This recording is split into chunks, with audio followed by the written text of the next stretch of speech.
Christmas morning, she stood on the porch like a stranger to a life she once helped build. Evelyn clutched a tin of cookies in one hand and a wrapped gift in the other. Something small, but thoughtful for her grandson, Ethan. The chill in the air wasn't just weather. It was the kind that crept into your bones when someone who should love you decides you don't belong. She wore the same itchy snowflake sweater Ethan had once adored, the one that made him laugh and say she looked like a walking Christmas cookie. She thought it might warm the moment, remind him of last year when he hugged her legs with frosting all over his face. But the only thing waiting behind that door was silence and Amanda. No smile, no warmth. Just a woman in a bathrobe with glassy eyes and a heart locked behind layers of passive hostility. "You're not welcome here," Amanda said flatly, like she had practiced the line in the mirror that morning. Behind her, Evelyn heard a child's voice, Ethan hopeful and pure. "Is that Grandma?" That sound was a spark of light trying to break through the fog. Evelyn's instinct was to reach past Amanda, to see him, to wave, to explain she had come with love. But Amanda stepped sideways, deliberately blocking the view. "Brian's not up," she added, without emotion. "He had a rough night." Evelyn didn't argue, didn't plead. Her fingers tightened around the cookie tin, her throat too dry for words. She simply lifted the gifts slightly, like an offering. "I just came to drop these off," she said quietly. Amanda didn't even look. "Leave them on the step," she replied, already starting to close the door. But Evelyn stopped it, not with force, just a hand on the edge. Not to fight, just to remind. "Amanda, I co-signed the loan on this house. Don't forget that." Her voice was calm, restrained, but carried the weight of every time she'd been overlooked, dismissed, or tolerated like an obligation. Amanda rolled her eyes and laughed bitterly. "Which you've mentioned every Thanksgiving, Christmas, and backyard BBQ since she snapped. You think that buys you a free pass to bulldoze into our lives forever?" Evelyn let go of the door. There was no point anymore. No emotion left to burn. Only the cold fact that love had been replaced by territorial resentment. She took a breath. One breath. The kind you take before letting go of something you once begged to hold on to. "Good luck with the mortgage," she said. And then she turned away. She didn't hear the door close behind her. She didn't need to. It was already closed in more ways than one. She walked back to her car, still holding the gift and the cookies, her hands trembling not from sadness, but from a strange clarity. This wasn't just a ruined Christmas. This was the moment something broke loose inside her. Amanda had drawn a line, and for the first time, Evelyn didn't step back from it.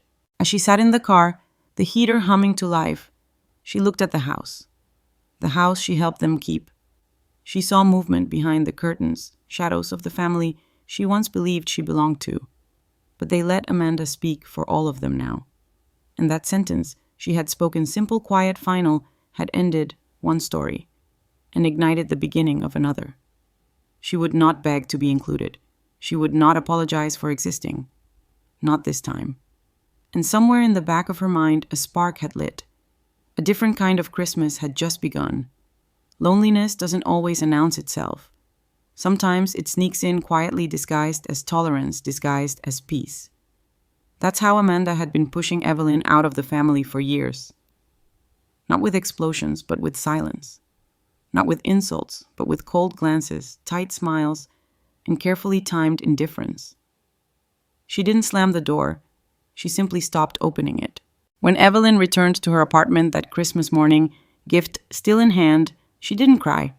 She just stood in the middle of her quiet kitchen, the smell of yesterday's pot roast lingering in the air, a meal she'd made with a flicker of hope that maybe, just maybe, they would call and invite her over. But the call never came. It hadn't come for years. She unwrapped Ethan's gift, a small NASA building kit he would have loved, and placed it next to the uneaten plate on the table. It sat there, like a symbol of everything she'd tried to give thoughtfulness, time, warmth. And all of it went unanswered. Evelyn poured herself a half glass of boxed Merlot. It wasn't for celebration, it was to hold something in her hands, to have weight in her fingers.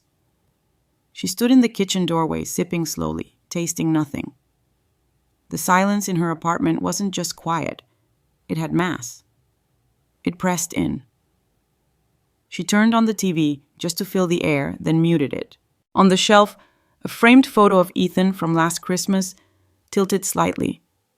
Reindeer pajamas frosting on his face, clinging to her legs like she was the center of his world. She straightened the frame.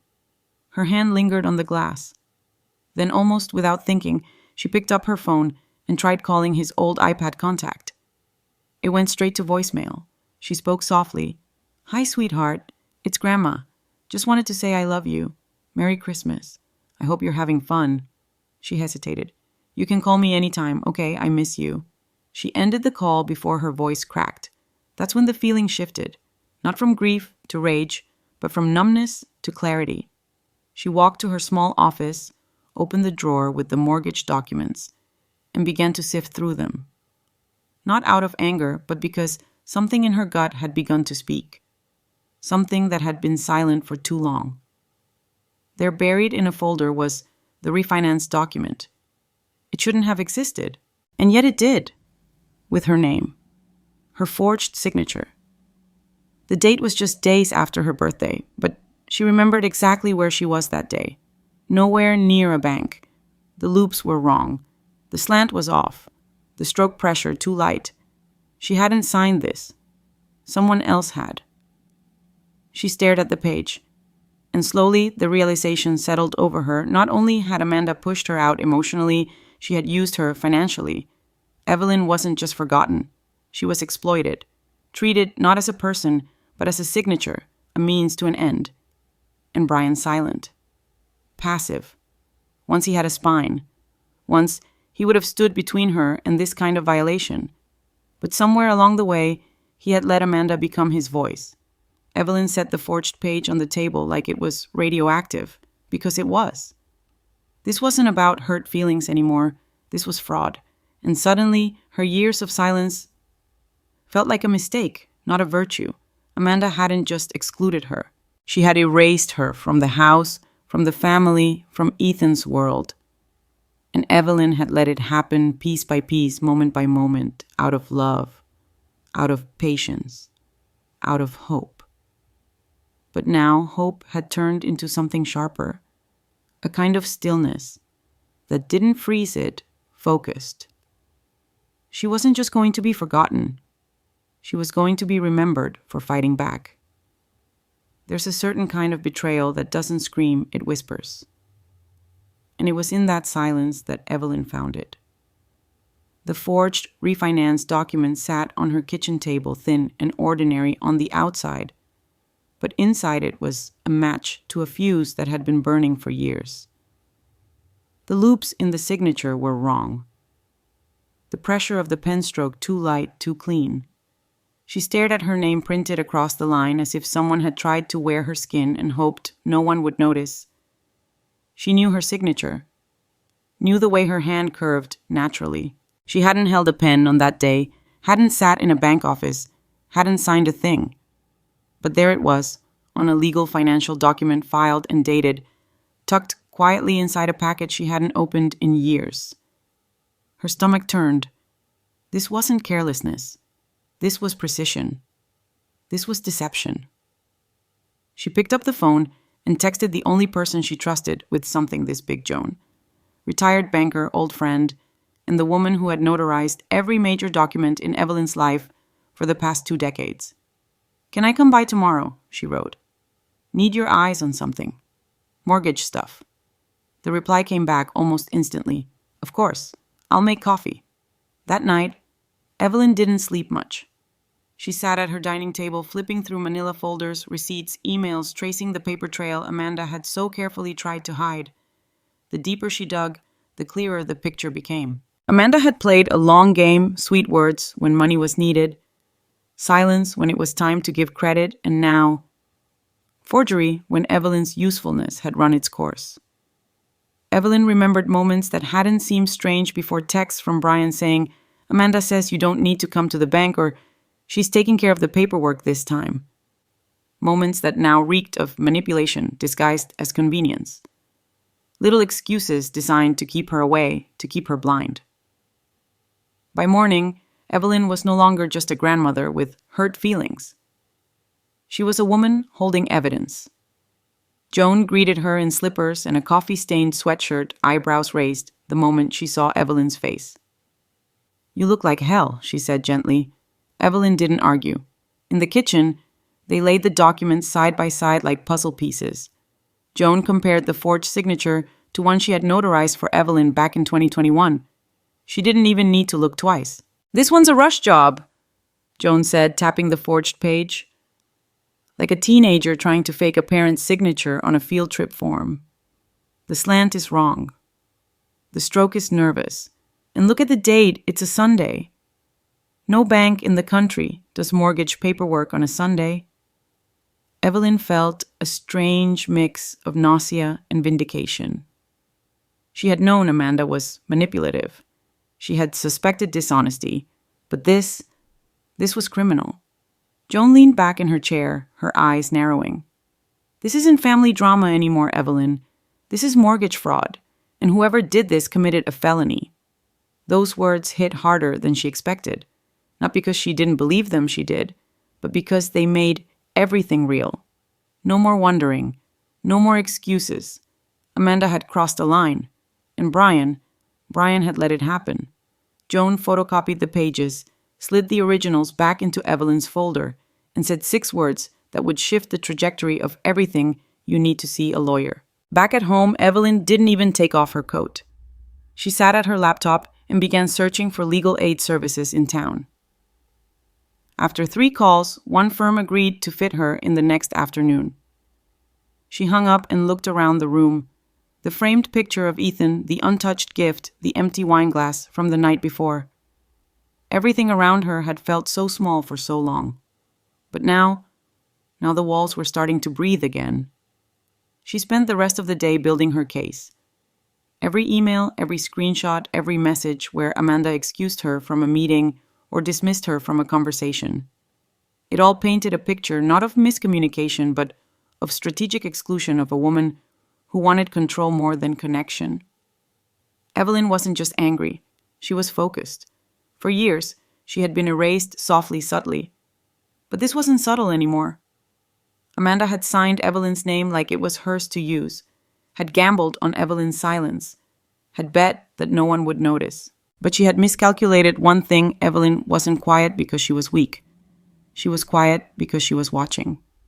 And now, the watcher had become the witness. And the witness was ready to become the warrior. Some moments in life don't ask you to be brave. They demand it. By the time Evelyn walked into the legal aid office the next afternoon, she felt like she had aged 5 years in a single day. Her fingers ached from flipping through paperwork, her eyes burned from too many browser tabs open about cosigner rights and mortgage fraud.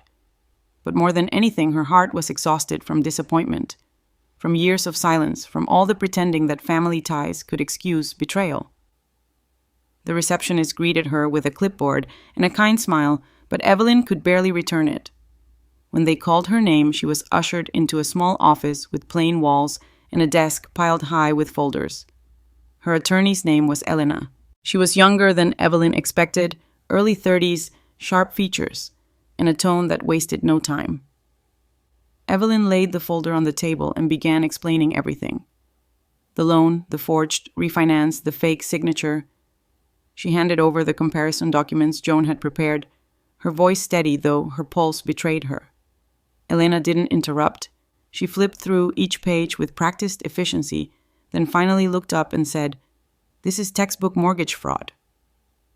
The words didn't shock Evelyn anymore, but they still stung.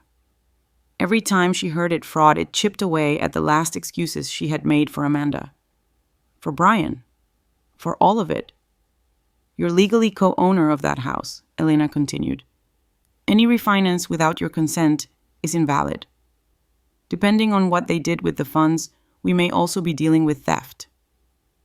Evelyn nodded slowly, gripping the armrest of the chair. Her body was calm. Her mind was a storm. Elena laid out her options with clarity and control. Evelyn could press criminal charges. She could freeze any future transactions involving the house. Or she could file a civil motion to force the sale of the home, an action that would trigger a financial audit, reveal the use of the refinance funds, and potentially recover her full equity. It won't be easy, Elena said, her voice low but resolute.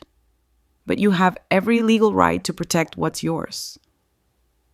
Evelyn didn't need time to think. When she walked out of that office, she didn't feel lighter. She felt sharper, like something inside her had finally aligned. She sat in her car folder beside her, and without hesitation, she dialed Brian's number. He answered on the fourth ring. His voice was groggy, like he'd just woken up or hadn't slept at all. "Hey, Mom. We need to talk. Now." He paused. "Amanda's not home." "Good," she said. "I'm not talking to her. I'm talking to you." 5 minutes later, he was in her passenger seat wearing sweatpants and guilt. For a long moment, neither of them spoke. Then she asked directly, "Did you know about the refinance?" Brian exhaled long and heavy. "Amanda said we'd lose the house if we didn't do it. She said you'd never agree. I didn't see the papers until after. I thought maybe it wouldn't matter." "It matters," Evelyn said, her voice low and cold. "You let her erase me from my own agreement. I trusted you." "I'm sorry," he said. His voice cracked, but it didn't move her. "This isn't about apologies. It's about consequences." She told him everything about the lawyer, the motion, the audit. She told him she wasn't backing down, that Amanda's lies wouldn't go unchecked anymore. Brian looked down, eyes filled with a kind of regret Evelyn wasn't sure was too late. "I'll talk to her." "No," she said firmly. "You'll listen. She's going to panic, and when she does, don't cover for her. Not this time." He nodded slowly and left the car without another word. That night, Amanda texted her, "You don't want to start a war you can't finish." Evelyn stared at the message, then opened her phone's voice recorder. She read the text out loud for documentation, saved it, and blocked Amanda's number. This was no longer a private family issue. This was a legal battle. And Evelyn had evidence. The next morning, an unmarked envelope slid under her apartment door. Inside was a grainy photocopy of her driver's license and a typed note, "Careful what you dig up." She didn't flinch. She stapled it to the forged refinance document and wrote across the top in red marker, "Evidence." Amanda had declared war. What she didn't realize was that Evelyn wasn't afraid of war anymore. She was prepared for it. She was done being erased, done being polite, done staying quiet to keep the peace. Because peace built on silence isn't peace at all. It's a prison. And Evelyn had just found the key. Some confrontations aren't loud. They don't end in shouting or slammed doors. Sometimes the most devastating reckonings happen in silence inside a parked car on a street you used to call home. Brian shuffled out of the house wearing an old hoodie and sweatpants, rubbing his eyes like a teenager late for school. Evelyn sat in the driver's seat of her car engine off folder beside her. She didn't wave, didn't smile. She just watched him come closer, shoulders hunched, guilt wrapped around him like a second skin. He got in the passenger seat without speaking. For a moment they sat in silence, breathing in different rhythms like two people on opposite ends of the same storm. "Did you know about the refinance?" she asked finally, her voice calm but unyielding. He didn't answer right away. He just stared out the windshield like it might offer him a script. "Amanda said we had no choice," he said eventually.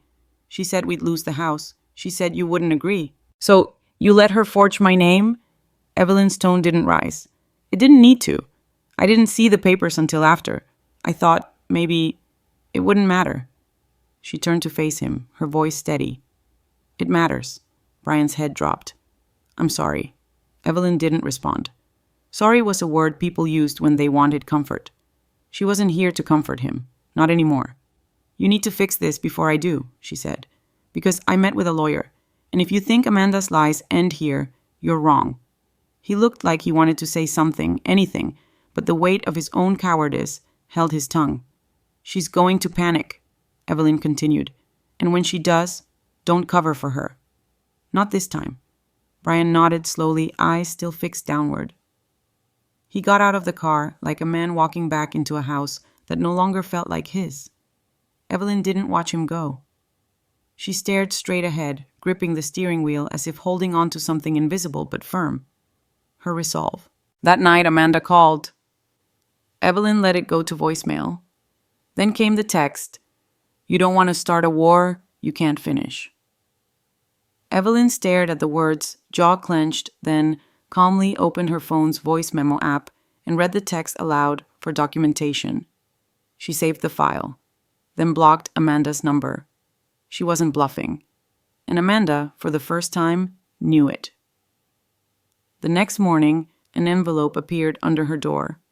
No return address. Inside was a blurry photocopy of Evelyn's driver's license and a typed note that read, "Careful what you dig up." Evelyn didn't blink. She didn't tremble. She just walked to her kitchen, stapled the note to the refinance papers, and wrote across the top in red marker, "Evidence." Amanda had officially crossed the line. 3 days passed. No calls from Brian, no updates, just the ticking of time and the quiet hum of preparation. Evelyn didn't rest much. She kept waking in the middle of the night wondering what Ethan was being told, what version of her was being shaped in his young mind. And worse, whether he was believing any of it.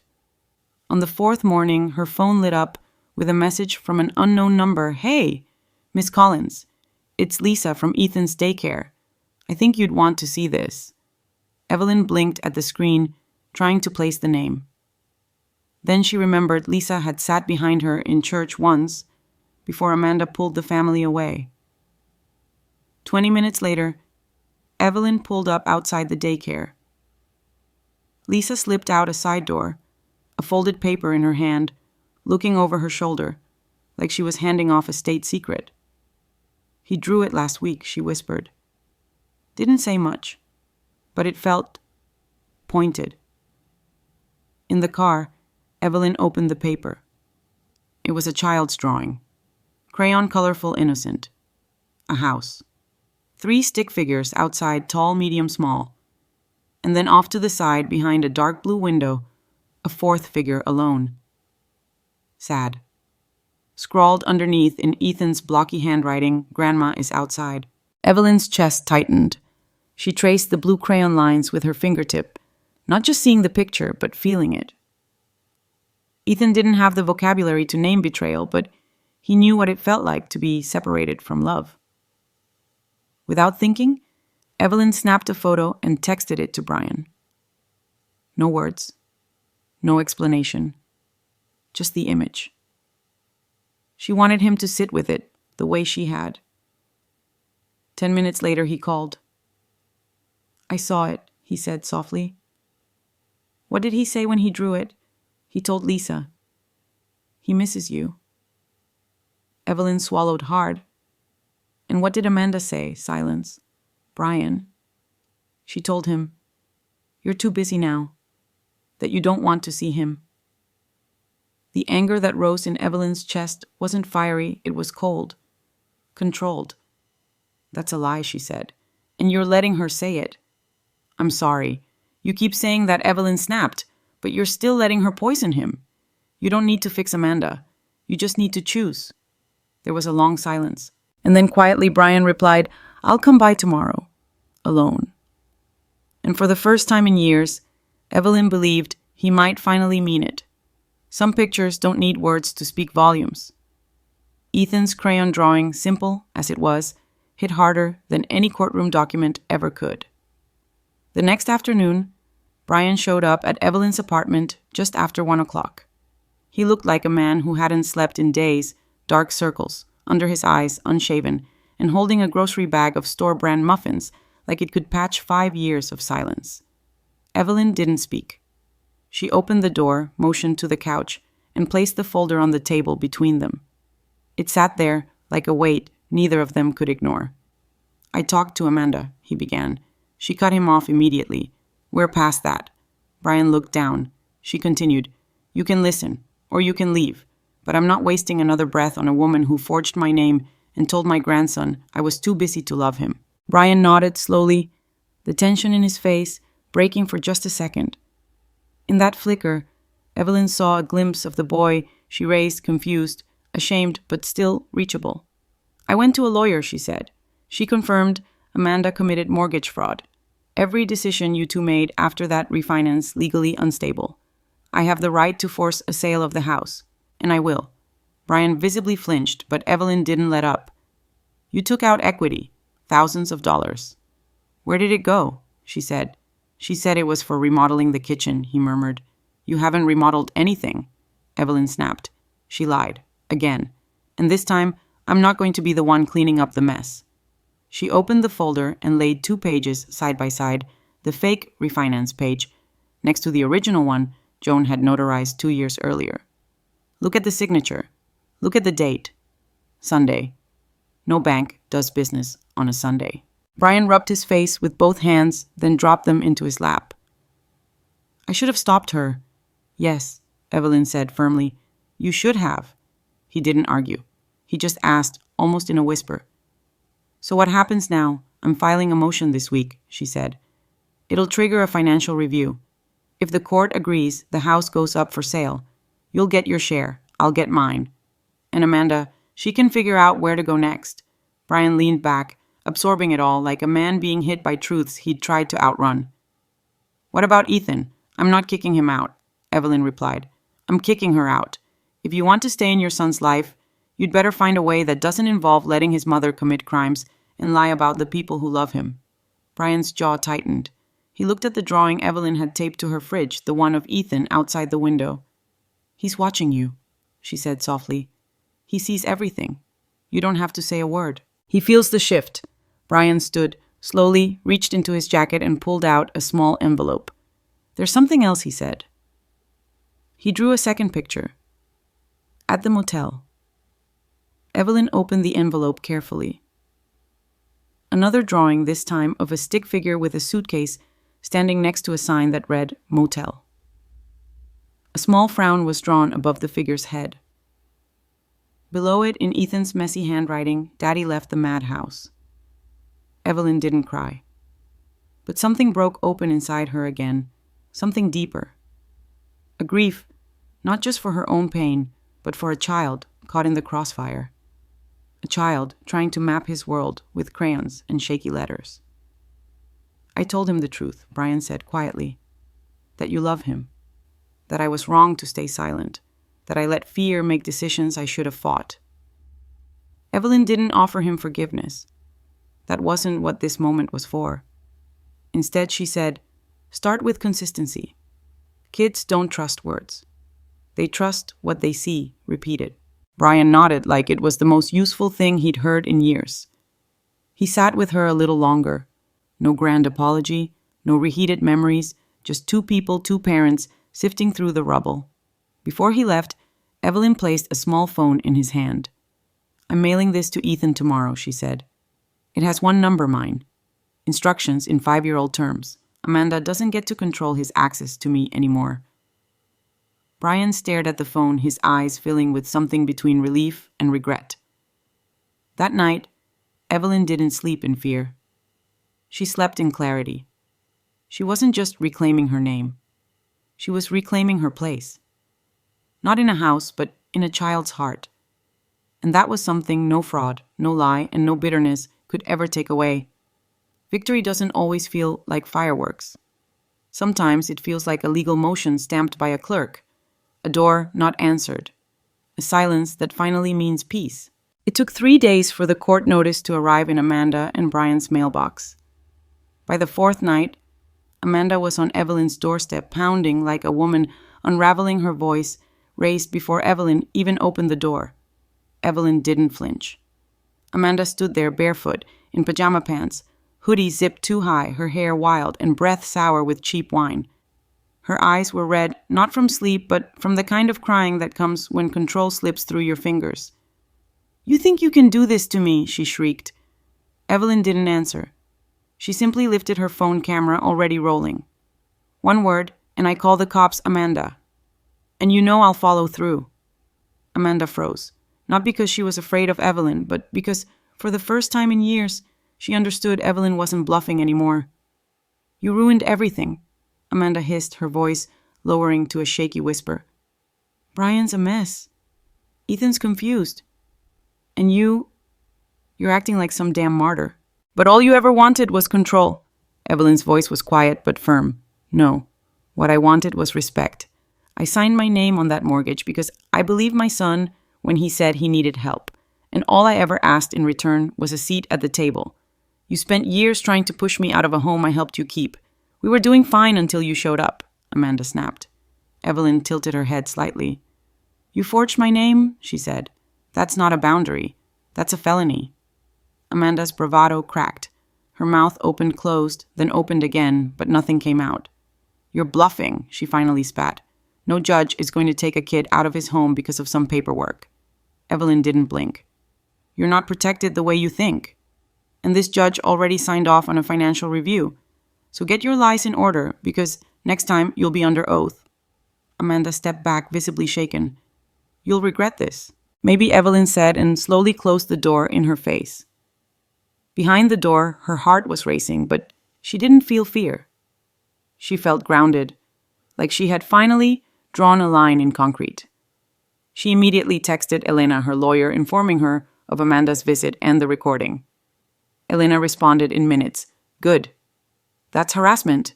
Save it. This helps us." Later that night, Evelyn stood in her kitchen, sipping water, eyes resting on the fridge, where Ethan's drawing still hung him outside a window alone. But she wasn't on the outside anymore. She was moving forward one legal brick at a time. The following morning, a voicemail from Brian appeared, time-stamped just after midnight. His voice was low, hesitant. "I left. I couldn't do it anymore." She threw a mug at the wall. "Told me to pick a side. I picked Ethan." Evelyn listened to it twice, then called him back. He answered instantly. "I'm at a motel off Route 3, he said. "I didn't take Ethan. Amanda wouldn't let me. Not without a fight." He sounded hollow, like a man seeing the wreckage of his life clearly for the first time. "Come by," Evelyn said softly. An hour later, Brian showed up at her apartment with a plastic grocery bag of clothes and a manila envelope. He didn't sit. He stood in the living room like a boy, asking for permission to stay the night. "I need to tell you something," he said. "Something I should have said a long time ago." Evelyn didn't interrupt. She waited. He told her everything.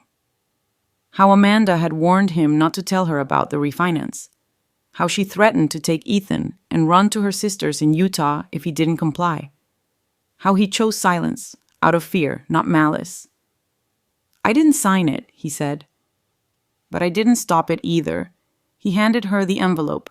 Inside was a full written statement, a confession of the fraud Amanda's plan, where the money went down to receipts, screenshots, and PayPal transfers. "You're testifying?" Evelyn asked. "Yes," Brian nodded. "Even if it cost me custody. If you lose Ethan for doing the right thing," she started. "I deserve that," he finished. "But I hope the court sees the difference between a mistake and a pattern." They didn't talk much after that. Evelyn made coffee. Brian sat at the table like a man too tired to speak. They were no longer mother and son, not in that moment. They were two adults trying to clean up something broken, but one of them had finally stopped enabling the damage. That night, Evelyn mailed Ethan a book about astronauts, just a simple one. Inside, she wrote, "No matter how far you go, I'll always be watching the sky with you. Love, Grandma." She slipped in a kid-friendly phone with one contact her. A quiet rebellion. A lifeline Amanda couldn't sever.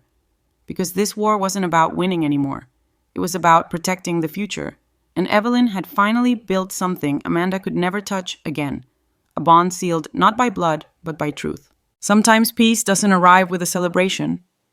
It arrives quietly, like a wire transfer hitting your account, or a porch light flickering on in a house that finally feels like yours. 2 weeks after the hearing, the house went on the market. The listing was worded like any other charming, cozy motivated sellers. But behind the soft language was a legal wreckage tied together by affidavits and hard truth. Amanda didn't show up to court. Her lawyer cited emotional duress and said she'd relocated to her sister's in Utah. The judge didn't flinch. Elena presented everything: the forged document, Brian's statement, the audit, showing how Amanda rerouted over $34,000 in equity into personal accounts. The judge approved the forced sale without hesitation. There was no applause, no moment of glory, just quiet justice. Brian and Evelyn stood outside the courthouse afterward. No dramatic reunion, just stillness. "You okay?" she asked. Brian shrugged. "No, but I will be." The house sold quickly. The market was desperate, and even a place wrapped in legal red tape could be sold if the price was right. After deductions and penalties, Brian received his 20% share. Evelyn got her rightful 50%, the reflection of the original cosign equity. For the first time in years, she held money that wasn't tied to guilt favors or someone else's need. She used it to buy a small fixer-upper near a school, a pale green single-story house with cracked siding and a yard full of dead leaves. But it was hers. Not co-signed, not shared. Hers. On the first Saturday after the move, Brian showed up with Ethan and a paint roller. They didn't talk about Amanda. They didn't talk about the past. They painted walls trim, even the mailbox. Ethan declared it needed to be blue because mail feels sad and needs cheering up. Evelyn made sandwiches. Brian fixed the crooked door. It wasn't perfect, but it felt real. That weekend, Ethan slept over for the first time. He built a tent out of bed sheets and insisted it be called Base Camp. Sunday morning, he handed Evelyn a new drawing stick figures of the three of them on a swing set. Brian holding a hammer and big block letters at the top, "Our new house." She taped it to the fridge right next to the one he'd drawn at daycare. Later that evening, after Ethan had fallen asleep watching cartoons, Brian washed the dishes without being asked. He sat beside Evelyn on the porch afterward, holding his phone loosely. "Amanda sent me a voicemail," he said. "She wants to talk." Evelyn didn't offer advice. She just said, "Do what keeps Ethan safe. And you sane. That's what matters now." Brian nodded. "Thank you for not giving up on me." Evelyn looked toward the little blue mailbox, now standing straight. "Just keep showing up," she said. "That's all I ever wanted." And it was enough. No dramatic farewell, no perfect bow. Just the quiet kind of resolution that tells you survived something that could have broken you, and now you get to build something better. Because this time, Evelyn didn't walk away from a house. She walked into a home, and no one could take that from her again. 1 year later, to the day, Evelyn stood at her kitchen counter, setting the table for 3. There was no silver platter, no china passed down through generations. Just simple white plates, everyday glasses, and a dish towel folded neatly beneath a bowl of cranberry sauce. But it wasn't about the presentation. Not anymore. It was about the presence, about who showed up. Outside, the December air bit at the window panes, but inside the house was warm. Not just from the oven, but from something quieter, deeper, a kind of peace that didn't need to be proven, only lived. At 4:06 p.m., there was a knock at the door. Then the sound of sneakers shuffling on the porch, followed by a breathless voice calling out, "Grandma, we brought the cranberry sauce." Evelyn opened the door to find Ethan grinning ear to ear, holding a plastic container with red smears across the lid. Behind him stood Brian holding a tiny artificial Christmas tree from the gas station. He insisted, Brian said, smiling gently. Said every Christmas needs a tree, even a little one. Evelyn laughed, stepping aside to let them in. The smell of roasted chicken drifted through the hallway as they kicked off their shoes and settled in like they belonged. And this time they did. The house, once quiet and uncertain, had become something sturdy. The walls were freshly painted, the mailbox still bright blue, Ethan's idea. A small swing in the backyard, his thinking chair rocked gently in the breeze. They ate together at the kitchen table. Not with fanfare, but with focus. No one checked their phones. No one mentioned Amanda. They didn't need to. After dinner, Ethan handed Evelyn another drawing. Crayons on printer paper, nothing fancy. But this one showed all three of them, standing outside a small greenhouse. Arms raised the tree in the corner. Above them, in big blue letters, Our Real Christmas. Evelyn hugged him tighter than she meant to. You make every place feel like home, kiddo, she whispered into his hair. Later, while Brian washed the dishes without being asked, Ethan curled up beside her on the couch, showing her blurry photos on his kid-friendly phone. Most were crooked pictures of squirrels' Legos and what might have been a slice of pizza with googly eyes. But one photo made her heart stop. It was of her sitting on the porch, eyes closed, holding a glass of iced tea, face tilted toward the sun. I took that when you weren't looking, Ethan said proudly. It's my favorite. She smiled, unable to speak for a moment. It's mine too, she finally whispered. When Ethan fell asleep under a blanket in the guest room, Brian joined her on the porch. He pulled out his phone. Amanda left me another voicemail, he said. She wants to talk. Evelyn didn't react. She just sipped her tea. You gonna call her? She asked. He hesitated. I don't know. Part of me wants to yell. The other part just wants to move on. Then do what keeps Ethan safe, she said gently, and keeps you sane. That's all that matters now. Brian looked over at her and said, Thank you, Mom, for not giving up on me. Evelyn didn't say, You're welcome. She didn't need to.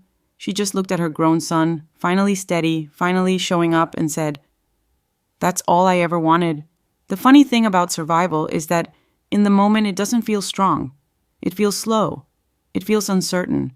It feels like folding laundry with tears in your throat, or taping a child's crayon drawing to a refrigerator, because it's the only proof that love still lives somewhere in the house.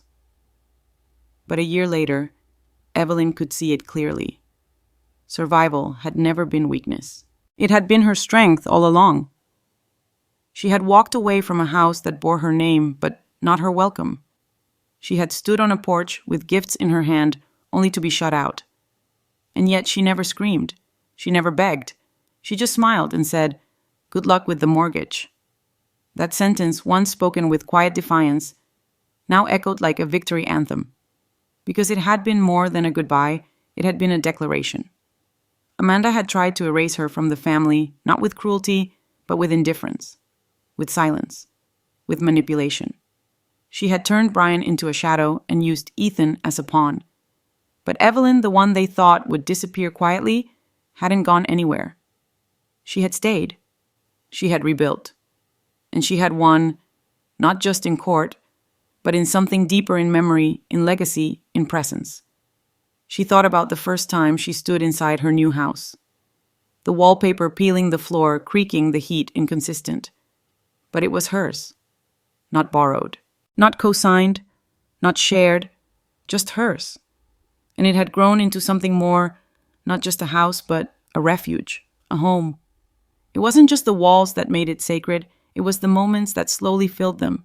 Ethan running through the hallway with socks too big on his feet. Brian fixing the squeaky screen door without being asked. The sound of cartoons drifting from the guest room on Sunday mornings. And the fridge covered now with 3 drawings. The first of Grandma outside the window. The second of Daddy leaving the madhouse. And the third, Our Real Christmas. Each one a chapter in their shared healing. Each one proof that love doesn't vanish, it waits. Some people would look at Evelyn's story and call it a tale of revenge. But she knew better. This wasn't about revenge. This was about boundaries, about dignity, about refusing to be small just to keep others comfortable. For years she had played the quiet giving role, smiling at dinners where she was barely acknowledged, co-signing loans when her presence was barely tolerated, stepping aside so others could feel powerful. But power built on erasure is fragile, and Amanda had built hers on sand. When Evelyn uncovered the forged signature, it didn't just reveal fraud, it revealed how much of herself she had given away over the years to be accepted. And in that moment, she made a vow not just to fight legally, but to never let anyone make her invisible again. That was what real strength looked like, not slamming doors or shouting back, but knowing your worth so clearly that silence becomes strategy. Now, sitting on the porch with a warm cup of tea and a blanket over her lap, Evelyn watched Ethan chasing leaves in the yard. Brian stood by the garage, adjusting a loose shingle, humming softly under his breath. They didn't talk about Amanda anymore. It wasn't necessary. She had removed herself first emotionally, then legally, then entirely. And while Evelyn would never wish pain on another woman, she didn't miss her. Not even a little. Because some people are chapters, not stories, and Amanda's chapter had closed. What remained was better, simpler, real, a home not built on obligation but on showing up, a son who now chose truth over comfort, a grandson who knew exactly who had always been waiting for him, even when others said she wasn't there. And Evelyn, who had once been erased, now stood bold in the ink of her own name. She thought about all the nights she had spent sitting at her kitchen table alone, wondering if love would ever return to her doorstep. And now, that same table held laughter drawings, leftover muffins, and little fingerprints she never bothered to wipe off the glass. It was imperfect, and it was everything. Because in the end, strength isn't always loud. It doesn't always march or roar. Sometimes it sits quietly in a rocking chair with its head held high and its heart finally whole. Evelyn didn't need revenge. She had peace, and it had taken everything to earn it. Sometimes the greatest act of love is drawing a boundary. Evelyn's journey reminds us that being kind doesn't mean being silent, and that family loyalty should never come at the cost of self-respect. For years, she gave her time, her money, her presence, hoping it would earn her a seat at the table. But love that demands silence in exchange for inclusion is not love, it's control. The lesson here is powerful. You don't have to raise your voice to reclaim your worth. You don't need to fight to be seen, but you do need to stop shrinking to fit the comfort of others. When someone disrespects you, manipulates your trust, or erases you from what you helped build, you have every right to say no more. And when you do, the right people, those who love you for who you are, not what you offer, will return. Not out of guilt, but out of growth. So protect your peace, value your presence, and remember, real strength is quiet, consistent, and unshakably rooted in truth. Because healing doesn't always come from forgiveness. Sometimes it comes from finally being done.